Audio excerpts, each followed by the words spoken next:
Shalom Vracha. Hier, la bande des apostats et ennemis des religions a publié une vidéo d'un live dans lequel, encore une fois, un musulman est tombé dans le piège d'immonter pour constater encore une fois de plus la très mauvaise foi et manipulation de ces gens.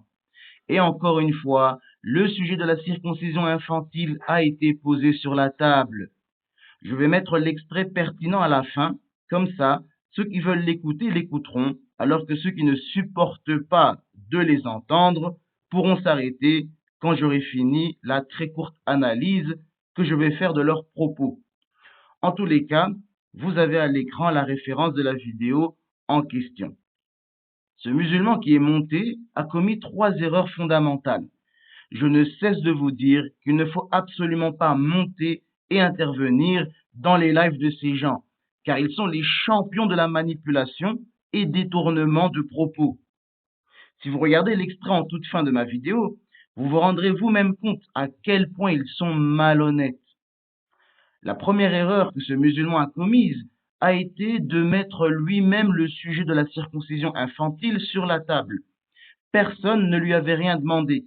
Et ça a permis à ses ennemis de la religion de faire tout un cirque sur la pratique, amenant ces gens à qualifier la circoncision de coupage de zizi, alors qu'aucun zizi n'est coupé dans la circoncision, qui consiste simplement à retirer le prépuce.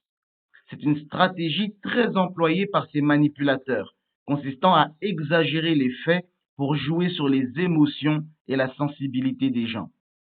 Mais là où ce musulman a marqué un point, et c'est dommage qu'il n'ait pas plus insisté dessus, c'est quand il a déclaré que la culture était normative du droit. Et de ce fait, puisque le droit français interdit le mariage des enfants, celui qui marierait une enfant serait déviant, mais vis-à-vis du droit. Ses ennemis des religions lui ont répondu par une double manipulation. Premièrement, ils ont prétendu que ce musulman qualifiait ainsi de déviant la loi du Coran autorisant le mariage des petites filles, alors qu'il faut avoir des problèmes mentaux pour comprendre cela de ses propos, puisque son affirmation portait sur le fait que si une pratique est tolérée dans une certaine culture et approuvée dans le droit, la pratique est donc normative dans cette culture-là. Alors que si la même pratique est interdite dans le droit d'un autre peuple, elle est alors déviante dans cette société-là. La deuxième manipulation est que vous entendrez dans l'extrait, contrairement à la première que j'ai coupée, est qu'ils ont prétendu que si ce musulman considérait le mariage des enfants une pratique déviante car interdite dans le droit, il devrait alors en faire de même concernant la circoncision infantile, que le Conseil de l'Europe a qualifié en 2012 d'atteinte à l'intégrité physique des enfants. La manipulation consiste à vous faire croire que le Conseil de l'Europe fait le droit. C'est totalement mensonger. Comme le dit son nom, le Conseil de l'Europe n'est rien d'autre qu'un conseil, c'est-à-dire un organisme chargé de conseiller les États européens en leur suggérant des adaptations à faire dans les législations européennes. Mais leurs conseils n'ont aucune valeur contraignante. Voilà pourquoi, bien que cela fasse depuis 2012 que le Conseil de l'Europe a recommandé aux États européens d'interdire la circoncision infantile, à ce jour, en 2026, 14 ans plus tard, aucun pays européen ne l'a fait. Zéro. Et ça, ces apostats se garderont bien de vous le dire, préférant vous faire croire que cette recommandation de 2012 aurait force de loi et ferait le droit. Il ne s'agit que d'un avis. Et si 14 ans plus tard, aucun pays n'a interdit la circoncision infantile en Europe, c'est qu'aucune nation européenne jusqu'à ce jour n'est convaincue qu'il s'agirait d'une atteinte à l'intégrité physique des enfants. Alors oui, il y a des pays qui ont commencé à tenir des discussions sur le sujet, mais ne l'ont pas interdit. Par exemple, le Danemark avait déjà lancé des discussions en 2018. Eh bien, 8 ans plus tard, en 2026, ils n'ont toujours pas légiféré sur la chose. En Allemagne, il y a certains Länder qui ont interdit la circoncision avant l'âge de 13 ans, mais ce n'est pas une loi fédérale. C'est-à-dire qu'en Allemagne, la circoncision est toujours autorisée. On peut encore circoncire les enfants, etc., etc. C'est juste que dans certains Länder, ils ont décidé donc de ne pas permettre de circoncision avant l'âge de 13 ans. Comme je l'avais dit dans une autre vidéo sur le sujet, que cela vous plaise ou pas, la circoncision infantile jusqu'à l'heure où je vous parle n'est pas illégale. Et tous les procès qui ont été intentés jusqu'à présent contre cette pratique ont accouché d'une souris, car l'interdire serait une atteinte à la liberté religieuse et au droit des parents de prendre les décisions qu'ils estiment bonnes pour leurs enfants mineurs, dès lors qu'elles n'entraînent pas une illégalité. Fin du débat. Et c'est dommage que ce musulman n'ait pas montré à ses apostats leur mensonge de présenter une recommandation non contraignante du Conseil de l'Europe pour une loi. Ne tombez pas dans les pièges de ces gens. Ils savent mentir comme ils respirent quand il s'agit de salir les religions. Ça ne vaut pas la peine d'aller débattre chez eux. Laissez-les entre eux débiter leurs bêtises. N'intervenez pas et si c'est nécessaire, faites des contre-vidéos comme moi et d'autres. Débattre n'est pas leur volonté. Ce qu'ils veulent, c'est vous ridiculiser coûte que coûte, quitte à faire preuve de mauvaise foi et d'user de mensonges. La deuxième erreur commise par ce musulman a été d'aborder le sujet sous un angle humaniste et détacher complètement la pratique de la circoncision infantile de son cadre religieux, ce qui l'a amené à avoir un point d'accord avec ses ennemis des religions, puisqu'il a concédé d'un côté ne pas être défavorable à une interdiction de la circoncision infantile, et de l'autre côté, il a néanmoins justifié la circoncision infantile en prétendant qu'elle était nécessaire pour protéger des maladies, notamment sexuellement transmissibles. Sauf que ce n'est pas en ces termes qu'un religieux doit s'exprimer, car c'est comme faire des concessions pour paraître plus humain aux yeux de ces gens. Au final, indépendamment des bienfaits potentiels de la circoncision, la raison première de circoncire nos enfants est une obéissance à l'ordre divin. Ce n'est pas parce qu'eux ne croient pas en Dieu qu'on doit avoir honte de rattacher une pratique à la volonté divine.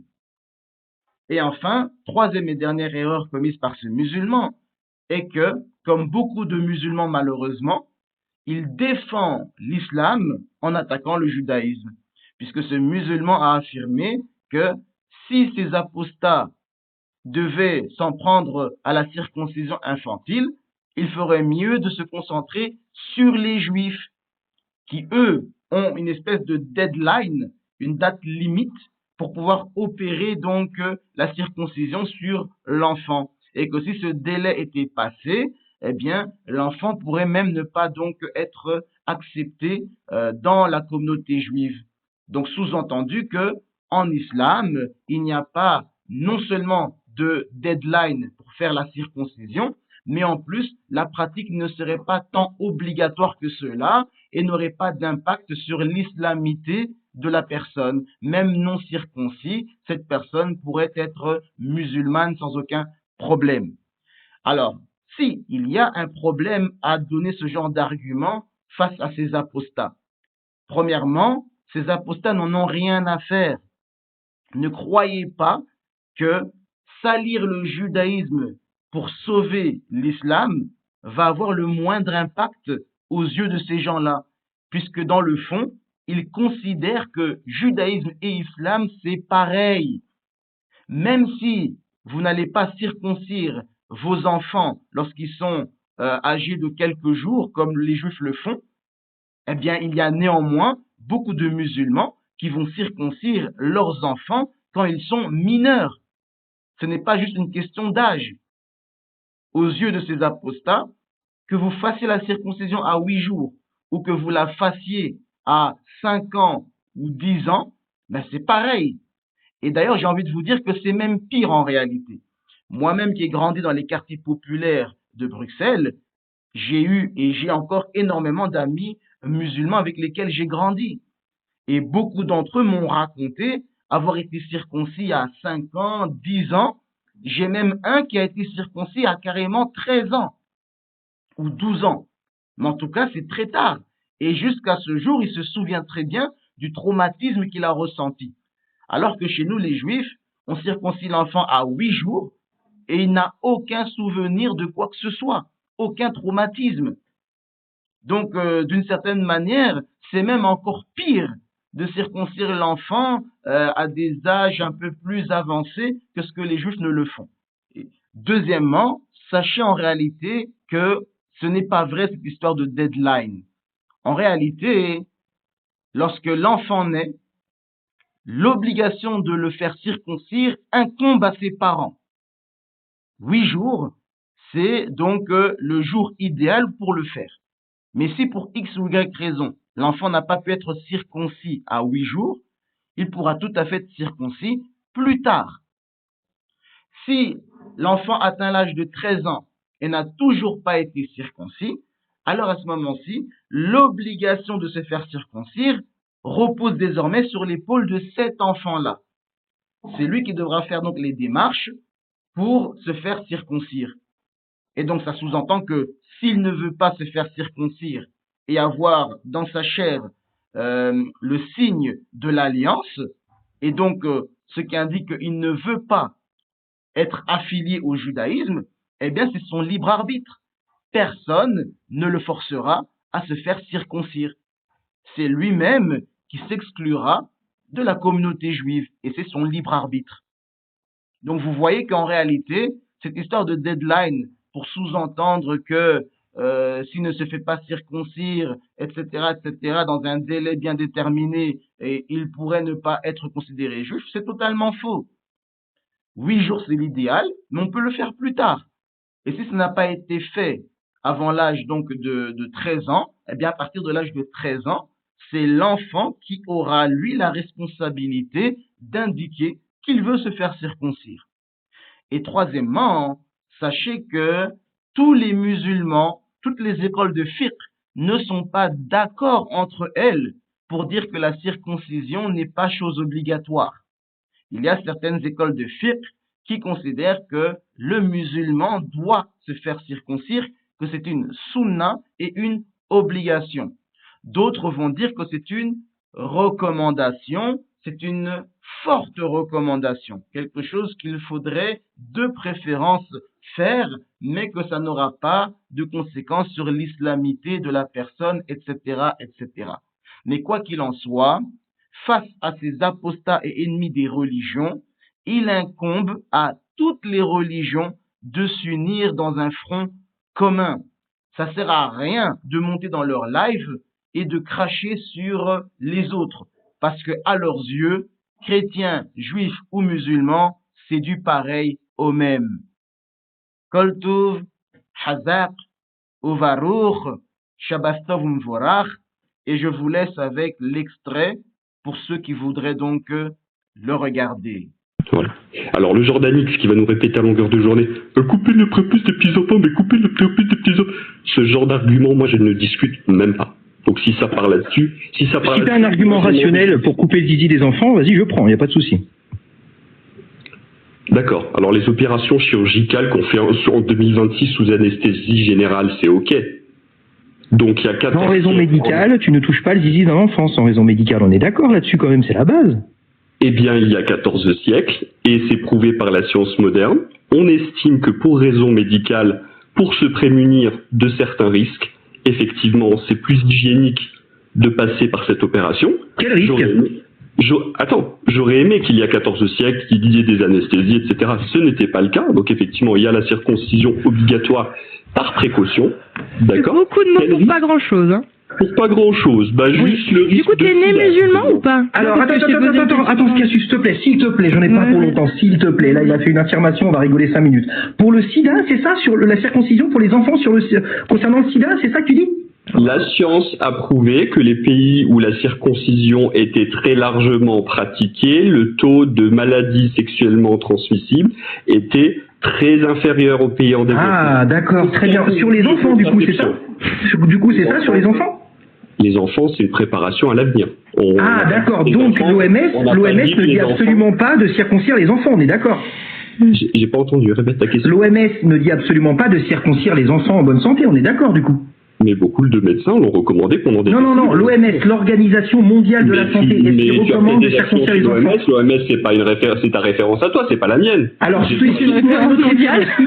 cite-moi une organisation mondiale ou nationale qui dit qu'il faut circoncire les enfants. Ça ricane quand il n'y a pas d'argument. Pardon?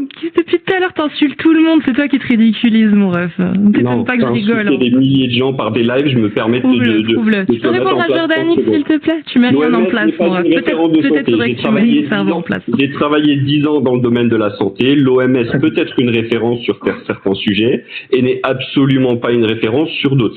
C'est une position qu'ils prennent, c'est la leur. Elle est respectable, elle est défendable. Moi, si on me dit demain, en tant que musulman, les enfants devraient pouvoir décider par eux-mêmes s'ils souhaitent se circoncire ou pas, je serais pas contre du tout cette règle-là. Et l'islam, contrairement à ce que vous semblez penser avec vos ricanements et vos sourires goguenards, l'islam n'est pas du tout contre ça. D'accord, très bien. Théologiquement parlant, non, laisse-moi finir. Théologiquement parlant, à la limite, vous devriez vous attaquer aux juifs, parce que les juifs ont un délai, si vous voulez, ont un délai obligatoire de circoncision, qui est très très court. Sous un certain nombre de jours, l'enfant doit être circoncis par obligation, sous peine de se voir retirer sa qualité de juif. Vous avez bien remarqué, si vous avez fait vos recherches honnêtement, que chez les musulmans, il n'y a pas de délai prescrit. C'est-à-dire on peut se faire circoncire effectivement au bout de quelques semaines. Alors pourquoi tu défends la circoncision sur les enfants, mon ref? Je ne l'ai jamais défendu. Si, depuis le début. J'ai défendu pour l'âge adulte. Pour l'âge adulte. Ah, Jordanix, c'est ce qui... j'ai parlé du sida. Pour moi, c'était induit qu'on parle d'âge adulte. On est d'accord. On est d'accord. S'il y a un prophète ou un dieu qui dit qu'il faut couper le zizi d'un enfant en bonne santé sans raison médicale, c'est un dégénéré. De raccourcir le prépuce, c'est un bout de peau. Ce n'est pas couper le zizi. Donc on est d'accord qu'il ne faut pas faire ça. On l'interdit sur les enfants ou pas, sur leur consentement et un avis médical clair? Mais je ne suis pas juriste, je ne suis pas législateur. Mais si demain la société... C'est bon? Moi non plus, je ne suis pas législateur, je dis qu'il faut l'interdire. Mais tu dis ce que tu veux, j'ai le droit de dire le contraire. Et toi, tu veux quoi? Moi, je ne dis pas qu'il faut l'interdire parce que je considère que les parents conservent, dans notre pays, en tout cas que vous le vouliez ou non, les parents conservent, si vous voulez, une marge de manœuvre d'influence sur leurs enfants au point de vue religieux. D'accord, ça c'est pas nous qui le décidons. Dans la société aujourd'hui, les parents ont un droit d'influence en termes religieux sur leurs enfants. Très bien, je comprends ce que tu veux dire. Essayez d'être factuel. Attends, je comprends. Il veut dire que dans sa société, les parents ont le droit de violer l'intégrité physique de leur enfant parce que c'est Allah qui leur a dit. C'est ça? Alors, toi, Jordanix, tu considères que c'est miauler pour... Non, le Conseil de l'Europe depuis 2012. Conseil de l'Europe, c'est pas moi. Qu'est-ce qu'il dit le Conseil de l'Europe? Que c'est miauler de faire une circoncision?